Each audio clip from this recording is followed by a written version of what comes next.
Hi உறவுகளே, எல்லாரும் எப்படி இருக்கீங்க? நல்லா இருக்கீங்களா? நானும் நல்லா இருக்கேங்க. இன்றைக்கி நம்ம பார்க்க போகிறது ஒரு ஹெல்த்தியான ரெசிபி தாங்க. என்னன்னு பார்க்குறீங்களா?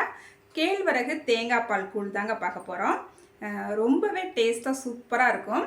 இந்த கேழ்வரகு கூழ்லேயேவும் நம்ம உப்பு போட்டு செஞ்சு கொடுக்கும் போது ஒரு சில குழந்தைகளுக்கு டேஸ்ட்டு பிடிக்காது. உப்பு மட்டும்தான் இருக்கும், வேறு எந்த டேஸ்ட்டும் அதில் இருக்காது. அதனால் சில குழந்தைகள் சாப்பிட மாட்டாங்க. ஆனால் நம்ம இன்றைக்கி செய்ய போகிற இந்த தேங்காய் பால் கேழ்வரகு கூழ் எல்லா குழந்தைகளையும் விரும்பி சாப்பிடுவாங்க. ஏன்னா இதோட டேஸ்ட்டும் சூப்பராக இருக்கும். சரி வாங்க, ஹெல்த்தியும் டேஸ்ட்டும் நிறைந்த இந்த ரெசிபி எப்படி செய்யலான்னு சட்டுன்னு பார்த்துடலாம். இப்போ ஒரு பாத்திரம் எடுத்துக்கலாங்க. இதில் 2 ஸ்பூனுக்கு ராகி மாவு சேர்த்துக்கலாம். தண்ணி ஒரு 300 ml தண்ணி சேர்த்துக்கலாங்க. தண்ணி சேர்த்துட்டு இந்த மாவை நல்லா கட்டிகள் இல்லாமல் நல்லா கையாலேயே நல்லா கரைச்சி எடுத்துக்கலாங்க. பாருங்கள், நல்லா கரைச்சி எடுத்துக்கிட்டாச்சு. தண்ணியாக இருக்கணும், இந்த அளவுக்கு தண்ணியாக இருக்கணும். இன்னும் கொஞ்சம் கூட நம்ம தண்ணி சேர்த்துக்கலாம். இப்போ இந்த மாவு அப்படியே இருக்கட்டும். இப்போ ஒரு பாத்திரம் அடுப்பில் வச்சுக்கலாம். இதில் ஒரு 1/2 லிட்டருக்கு தண்ணி சேர்த்துருக்குறேங்க. தண்ணி சேர்த்தா பிறகு தான் அடுப்பு பற்ற வச்சுருக்கிறேன். இப்போ இந்த தண்ணி நல்லா கொதிக்க ஆரம்பிக்கட்டும். இப்போ மாவு நம்ம கரைச்சி வச்சுருந்தோம் இல்லையா, அது கூடவே இன்னும் கொஞ்சம் நம்ம தண்ணி சேர்த்துக்கலாம். தண்ணி சேர்த்துட்டு நல்லா மாவை கலந்து விட்டுக்கலாங்க. இங்கே பாருங்கள், இந்தளவுக்கு மாவு நல்லா தண்ணியாக இருக்கணும். இப்போ மாவை நல்லா கலந்து விட்டுக்கிட்டாச்சு. இது இப்படியே இருக்கட்டுங்க. இப்போ பாருங்கள், நம்மளுக்கு தண்ணி நல்லா கொதி வர ஆரம்பிச்சிருச்சு. நல்லா கொதி வர ஆரம்பித்த பிறகு அடுப்பை மிதமான தீயில் வச்சுக்கிட்டேவும் நார்மல் தண்ணி கொஞ்சமாக சேர்த்துக்கலாம். சேர்த்துட்டு நம்ம மாவு கரைச்சி வச்சுருந்தோம் இல்லையா, அந்த மாவை இப்போ நல்லா கலந்து விட்டுட்டு நம்ம இந்த தண்ணியோடு சேர்த்துக்கலாங்க. அடுப்பை மிதமான தீயிலேயே வச்சுக்கலாம். இப்போ நம்ம மாவை சேர்த்த உடனே நல்லா கரண்டி வச்சு கலந்து விட ஆரம்பிச்சிடணும். இல்லைன்னா அடியில் நம்மளுக்கு கட்டிகள் விழுக ஆரம்பிச்சிடும். நல்லா கலந்து விட்டுக்கிட்டே இருக்கலாம், பொறுமையாக கலந்து விடலாம். இப்போ நம்ம மாவு சேர்த்து ஒரு 2 நிமிஷம் ஆயிடுச்சுது. இங்கே பாருங்கள், மாவு கொஞ்சம் கெட்டியாகி நல்லா கொதி வர ஆரம்பிச்சிருக்குது. ஒரு 2 செகண்ட் ஒருக்க நல்லா கலந்து விட்டுக்கிட்டே இருக்கணுங்க. இப்போ இந்த கூழ் நல்லா கொதிக்கிற நேரத்தில் நம்ம தேங்காய் பால் ரெடி பண்ணிக்கலாங்க. இப்போ ஒரு மிக்சி ஜார் எடுத்துக்கிட்டாச்சு. இதில் 2 சில்லு அளவு தேங்காய் சில்லு சேர்த்துக்கலாம். சேர்த்துட்டு 2 ஏலக்காவும் சேர்த்துக்கலாம். இப்போ இதில் கொஞ்சமாக தண்ணி ஊற்றி நல்லா வலுவலுன்னு இந்த தேங்காவை அடித்து எடுத்துகிட்டு வந்துடலாம். இப்போ நம்ம அரைச்சிட்டு வந்த இந்த தேங்காவை நல்லா வடிகட்டிட்டு எடுத்துக்கலாங்க. அடியில் ஒரு பாத்திரம் வச்சுருக்கிறேன், மேலே ஒரு சல்லடை வச்சுருக்கிறேன். கொஞ்சமாக ஜார் அலசி தண்ணி சேர்த்துட்டு நல்லா வடிகட்டி எடுத்துக்கலாங்க. நல்லா பிழிஞ்சு விட்டுக்கலாம். இந்த மாதிரி சல்லடை இருந்தாலும் இந்த மாதிரி தேங்காவை அடிச்சுட்டு நம்ம இந்த மாதிரி பிழிஞ்சிக்கலாம். இல்லைன்னா காட்டன் துணியில் நம்ம சேர்த்துக்கிட்டு நல்லா பிழிஞ்சு எடுத்துக்கலாம். பாருங்கள், நல்லா பிழிஞ்சு எடுத்துக்கிட்டாச்சு.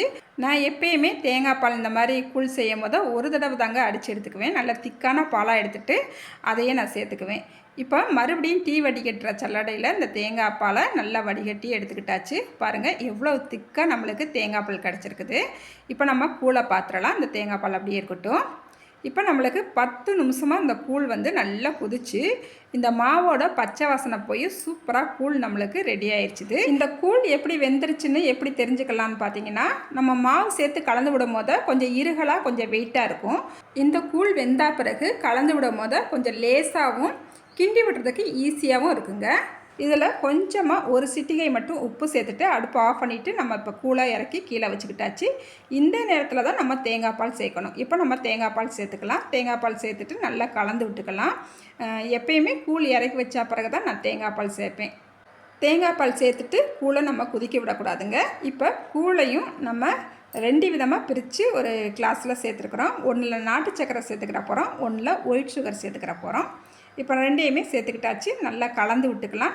இந்த கூழ் சூடாக இருக்கிறதுனால நாட்டு சக்கரையும் ஒயிட் சுகரும் நம்ம கலந்து விடும் போதே நல்லா கரைஞ்சிருங்க. நம்ம இன்றைக்கி ஒன்றில் நாட்டு சக்கரை போட்டிருக்கிறோம், ஒன்றில் ஒயிட் சுகர் சேர்த்துருக்காங்க. 2மே டேஸ்ட்டு எப்படி இருக்குன்னு பார்க்க போகிறோம். இப்போ இதில் கொஞ்சம் நான் சாப்பிட்டு பார்த்துட்றேங்க.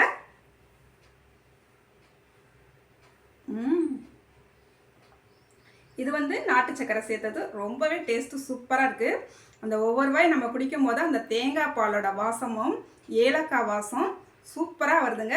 டேஸ்ட்டு பிரமாதமாக இருக்குது. இப்போ ஒயிட் சுகர் சேர்த்துருந்தோம் இல்லையா, இந்த கூழையை நான் டேஸ்ட் பார்த்துட்றேன்.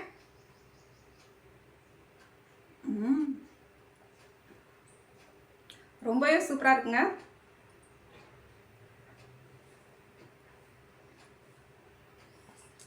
குழந்தைகளுக்கெல்லாம் இது போல் செஞ்சு கொடுங்க, ரொம்ப ஹெல்த்தியானதுங்க. இந்த மாதிரி நிப்பாட்டாமல் குடிப்பாங்க. இப்போ நம்ம ராகி தேங்காய் பால் கூட டேஸ்ட்டு பார்த்துட்டோம். ரொம்பவே சூப்பராக இருக்குது. இப்போ வெயில் காலம் ஆரம்பிச்சிருச்சு பாருங்கள். வீடியோ எடுக்கவங்களையும் எனக்குமே வேர்த்துருச்சு. இந்த மாதிரி நேரத்தில் நம்ம உடம்ப நல்லா குளிர்ச்சியாக வச்சுக்கிறதுக்கு இந்த ராகி தேங்காய் பால் கூழ் அடிக்கடி செஞ்சு சாப்பிடணும். நம்ம மட்டும் இல்லை, நம்ம வீட்டில் இருக்கிற பெரியவங்கலேருந்து சின்னவங்க வரைக்கும் எல்லாருக்குமே இதே போல் செஞ்சு கொடுத்து அவங்களையும் நல்லா ஹெல்த்தியாகவும் உடம்பு நல்லா குளிர்ச்சியாகவும் நம்ம வச்சுக்கிறணும். சரிங்க, இந்த வீடியோ பார்த்துட்டு நீங்களும் இதே அளவுகளோட ட்ரை பண்ணி பாருங்கள்.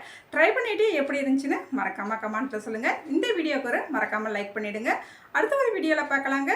பாய்.